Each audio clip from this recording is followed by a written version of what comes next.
Sure, the refs did help the Oilers get the game-tying goal, but this Kraken team keeps finding new and increasingly frustrating ways to lose games. What's cracking, everybody, and welcome back to Kraken R&R, where if you can't already tell, this might be a bit of a noisy one, as the Kraken lose in overtime 4-3 to the Edmonton Oilers. So yes, they do get that one loser point, which again, they can use every point they can get in the standings, but they really should have been getting 2 points against a terrible Oilers team. Instead, in 2 games already against this team, they've come up with 1 point. And yes, Oilers fans, I know some of you are going to think I'm just being salty by calling your team terrible after another loss to them, but I mean, have you seen your record? It's somehow worse than this Kraken team. Not to mention that even if you have won 3 games in a row, I didn't see anything in this game that proved that the Oilers are fixed. No, this truly is one that the Kraken found a way to lose. Of course, as I'm sure everybody remembers because it was less than a week ago, the last time these 2 teams matched up, the Kraken found a way to lose that one by just not showing up for the second half of the first period, and then only getting 18 shots on goal on one of the worst defensive teams in the NHL. Which, of course, even though the Oilers didn't get a shot on goal in the third period, was not going to be a recipe for success, as the Kraken only scored once. A game, by the way, which the Oilers came into having won 2 of their first 12 games. And then the Kraken followed that up a couple nights later, losing 5-1 to a better, but very much struggling at the time, Colorado Avalanche, and getting just 1 more shot on goal in that process. So we come into this game asking, if anything, if the Kraken could please just shoot the puck a little bit more, which they managed to do, doubling their shot total from the last meeting of these 2 teams with 36 by the end of this game, and wouldn't you know it, they actually managed to score. And yet, here we are, again with another loss. Even if, yes, again, they did get that 1 little loser point. And with this one, it's not just that they lost it or who they lost it to, it's how they end up losing this game. So you know what, let's just get right into it. After all, it is the first half of a back-to-back, so who knows what kind of extra and new frustration lies in wait for us in a little bit over 24 hours time. Now I suppose before we get into the game, there are a couple of change-ups in the Kraken lineup. Fortunately for the Kraken, they do get Eberle back pretty quickly after that deep cut to his leg in practice off of a skate, and they also get Belmar back on top of it, with Winterton and Wright headed back to the AHL, where at the very least they'll get to play with a team that has a chance to succeed. Now at least I can take a bit of a breather here for a little bit as we get through the first couple periods of the game, because honestly, the Kraken played pretty well until the last few minutes of it. The first period is pretty evenly played, I would say, between the 2 teams, with a slight edge towards Seattle. The Kraken do end up getting a power play in the back half of the first that looks good. They get set up, create good puck movement, but just aren't quite able to score. So once again, as we've seen unfortunately all too often already this season, the Kraken do have a pretty good first period, but get nothing out of it, even with, I think it was 15 shots on goal by the end of it, or maybe 13, and 6 good scoring chances. They just aren't able to solve Skinner, who, well, most other teams have not had too much trouble solving. So then we head into the second period, still scoreless, and now the question for the Kraken is, can they continue to play well like they did in the first period and build off of that? Or will we see what we've already seen too often this season, where the Kraken have that good first period and then just don't show up for the last 2? Well, I guess although I did say the first 2 periods go well for the Kraken, the first 5 minutes of the second period would be the exception, as the Oilers end up on a power play, which the Kraken kill off, but not long after it. It's a rush chance down the other way, not an odd man rush, at least to start with anyway, but it is Draisaitl coming down the middle of the ice with the puck, and he's got McDavid slightly behind him and along the boards. And it's McDavid that ends up getting forgotten about, as Larson abandons that area of the ice to go help 2 other Kraken players cut off Draisaitl. Draisaitl still has enough space to get the pass to McDavid, and for the second game in a row, one of the 3 best players in the league has all the time in the world with open ice to skate up to the net, and a couple handles of the puck later, puts it in past Decord, having dangled around him, but I mean, there's not much Decord could do about it. It's 1-0 Oilers. And then almost immediately after that, McDavid nearly scores again off a tight angle shot, but it was a little too tight of an angle, and Decord was able to seal off the post, though I think it ends up going off the side of the net or the post anyway, so I don't think it even counted as a shot on goal. Either way, from there, the Kraken do sure things up throughout the rest of the second period and really dominate the rest of the second period, and it doesn't take long for them to equal things up at 1.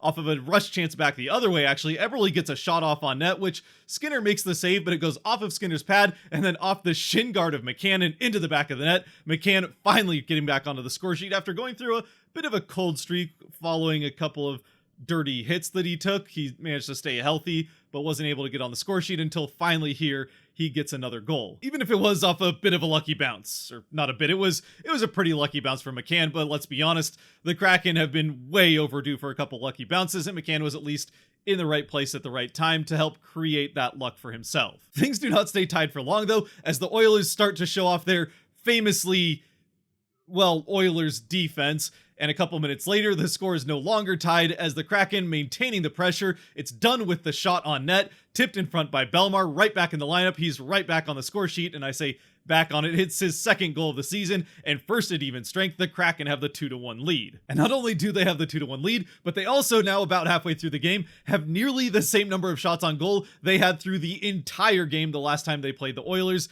less than a week ago. Of course, at the same time in their last game against the Avalanche, they had 16 shots on goal halfway through that game, and then had 3 in the last 30 minutes, so, well, it's not a given that that's going to continue. The good news is that, as I've already said, they do continue to play well throughout the rest of the second period, and they get more shots on goal, as we know from having 36 by the end of the game. Of course, at the same time, they did have 16 shots on goal in their last game against the Avalanche, and then only got 3 the entire rest of the game through the last 30 minutes, so it's not a given that this is going to continue, but at least they're playing well at this point, and like I said, they do end up with that full 36 shots, and they continue to play well through the end of the second period, and after a couple of traded penalties, a bit of 4-on-4, and little slivers of power play for each team, the Kraken, back at 5-on-5, make it 3 unanswered goals. This one, well, he had one taken away against the Avalanche. He gets finally on the board for the first time this season, as just like McCann earlier on in the period, Wember gets rewarded for going to the front of the net, picks up a rebound, and instead of shooting a backhand shot off of this rebound opportunity, which is what Skinner thought he was going to try to do, going from one side of the crease to the other, instead Wemberg picks it up, gets it to his forehand, and then spins it 180 around to the far side of Skinner and into the open net on that side to give the Kraken the 3-1 lead here late in the second. A 3-1 lead that they would happily take into the third period, as well as being on a power play to start the third, having gotten a call with about a minute left in the second. However, in the third period, instead of coming into it with a multi-goal lead and being on the power play, not to mention that they end up getting 2 more power plays after this, although I suppose one of them is broken up halfway through by some more calls, so in the end it's about 4 minutes of total power play for the Kraken here in the third with a 3-1 lead, none of which they're able to capitalize on, even with a hot power play unit coming in and being against one of the league's worst penalty killing teams. Still, they don't manage to extend their lead, and then 13 minutes gone in this third period, with the remaining 7 minutes still up 3-1. Somehow, someway, they find a way to blow it and let the Oilers tie the game. The first one comes not long after the last power play for the Kraken comes to an end, just under 7 minutes left in the game. Kane standing a little bit too wide open right in front of the Kraken net with a couple Kraken behind him and one in front. Either way, Bouchard finds his stick and he tips it past Decourt into the far side of the net to bring the Oilers to within 1, which would be fine if the Kraken would, respond in some way, either by having a response goal back the other way or just playing solid defense. Instead, they kind of don't do either. Well, I suppose to be fair, they did have 1 or 2 decent shifts here that do help at least kill off some time, but eventually the Oilers go empty net. They get back into the Kraken end with that empty net. That Kraken actually have a couple of chances. Schwartz gets the puck, and then Tanev also had a touch in the neutral zone, but neither one of them are able to get a shot off on that empty net, so again, unable to extend the lead with a good chance to do so. And eventually, with less than a minute left, there's a face-off in the Kraken end, and this is where the officials decide to get involved. Or maybe I should say, don't get involved where they probably should have. It's Draisaitl versus Bellemare on the faceoff. Bellemare, of course, being the guy the Kraken brought in this offseason to actually win the odd faceoff here and there, which, in spite of how everything else has been going, has been kind of the one place the Kraken really have made some big improvements because of Bellemare's ability in the faceoff circle. And it seems like he's taught some other guys on the team how to actually win faceoffs as well. I would say the goaltending has also been better, but either way, Draisaitl ends up winning this faceoff, not so much because he actually plays the faceoff, but because he decides to go through Bellemare instead, and in so doing, trips Bellemare, taking him to the ice right onto his butt, with Draisaitl's leg between Bellemare's legs. Bellemare goes right onto his back, and although all 4 officials are watching that and should be able to easily make the tripping call, you got 2 refs and 2 linesmen, any of whom can make it, certainly the 2 guys with orange bands on their arms. Instead, none of them make it, and then with the linesman who was standing right there to drop the puck looking the other way, I guess all of the refs deciding to just puck follow with their eyes, Draisaitl holds Bellemare to the ice with his stick while the play develops, and eventually, once he sees a shot developing, Draisaitl lets Bellemare go, still on his back, so that he can go up next to the net, receive the pass it to the other side, where Evander Kane takes a shot. That is saved by Decourt getting across pretty nicely, but the rebounds are right back to Kane, and that one, he gets over Decourt's leg to tie the game with under a minute left. And I'm sorry, but there's no ifs, ands, or buts about it. By the rules of the game, Draisaitl commits probably not just 1, but 2 fouls on this play before this goal goes in after the puck is dropped, and gets away cleanly with both of them. Now, I suppose credit where it's due to Draisaitl. He, being a veteran player, knows full well that in this stage of the game, especially with the number of power plays the Kraken have already had, he can probably get away with anything and not get called. So that's what he does, pushes the envelope, gets away with it, and the Kraken, I mean, again, they had every chance in the world to put this game away so that something like this couldn't happen to decide the game, but here we are. They allow it to happen, the game is tied, and we head to overtime. And of course, in overtime, although the Kraken had their chances, really both teams having chances here and there as they traded possession back and forth for the first few minutes, eventually, Gord falling down allows an odd man chance to develop for the Oilers, and it's a pass from one side to the other, Hyman to Kane, no chance for Decord, it's in the back of the net, and the game is over. And not only that, but with Kane getting the overtime goal as well, for the second time in his many meetings between the Kraken and this Oilers team that even if they're going to get better throughout the season, have been straight up bad to this point, the Kraken have allowed a not only hat trick, but natural hat trick to an Oiler player. So here we are again with this Kraken team, having blown yet another multi-goal lead, this time doing it in less than 7 minutes left in the third period. And it's now already the 5th, maybe even 6th time that they've blown a 2-goal lead this season through 17 games, and now the 5th time consecutively on the road that they've done so. Now sure, they still managed to win a couple of those games, I think in overtime, and they've come away with loser points a couple more of those times,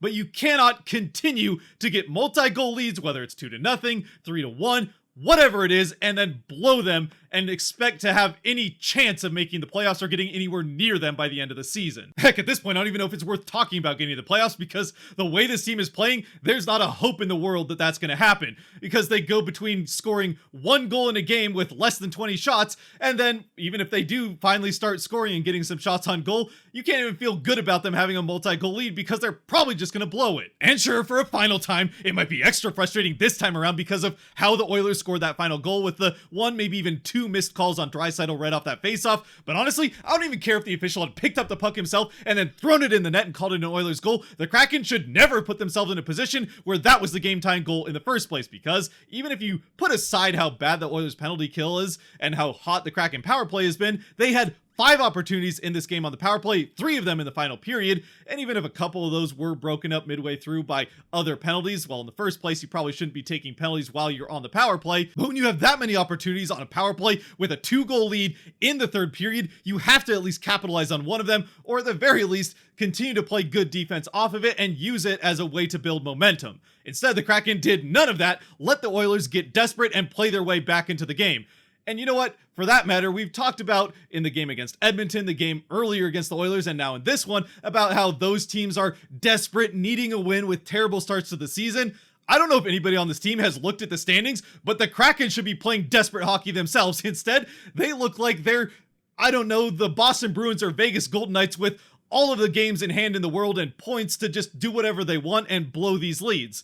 They look like the team that's out there lazily just skating around like they don't have a care in the world, while the other team is clearly desperate to get some of those points back. And honestly, maybe the worst part about all of it at this point is that I really don't even know where to start with what the Kraken can do to start solving some of the problems that they've been having, or start to get things turned around, other than, I don't know, maybe start playing some of that desperate hockey that they've seen their opponents play against them. As we've already now 3 or 4 times heard Hackstall talk about in a loss, how their opponent was just more desperate for the win than they were.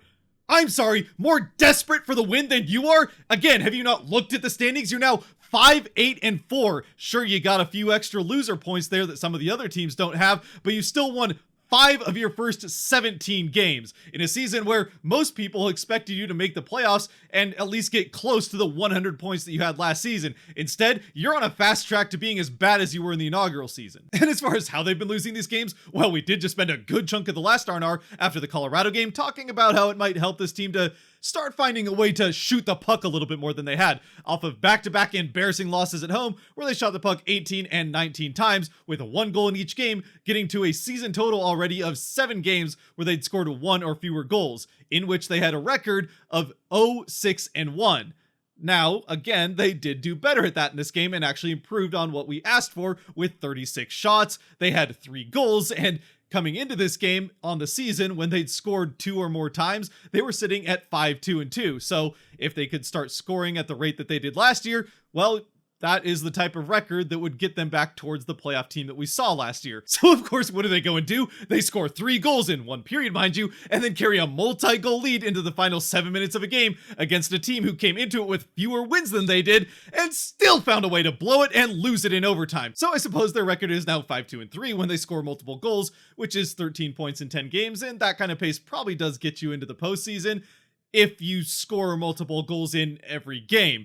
And that's even ignoring the part where if you can blow multi-goal leads, well, you can certainly lose games in regulation with just single goal ones. Anyway, I don't know what more I have to say about this game and the disappointing direction that this season is already taking. I mean, we have to do this all over again tomorrow and I'm already losing my voice, so we should probably start to wrap things up. For Kraken 3 stars, which again, if you want to be a part of helping decide Kraken 3 stars or not have stars, you can help support this channel a little bit more than you already are by joining over on Patreon through the link below. I mean, I don't blame people after a 3rd loss and probably the most frustrating loss that we've seen in maybe even 2 years at this point. But of those who are already over on Patreon, none have responded to or given 3 stars to this game yet. And honestly, I'm inclined to agree with that. Sure, the Kraken do score 3 goals. There was a lot to like in different parts of this game. But in the end, the outcome is bad enough that I just don't feel like anybody's really deserving. They've got to show something, some kind of effort before I'm willing to start thinking about stars again. So for now, no stars for this one. Let me know what you think down in the comment section below. Are there people that you would like to give stars to? Obviously, the optimistic among us, which I'm starting to fall farther and farther away from, will still point out that all it takes for the Kraken is one hot streak. I mean, they had a 7-game and an 8-game winning streak last season. One of those would be enough to get the Kraken right back into the playoff picture, and then we're, feeling good again. But right now, yeah, it's feeling like that is near impossible.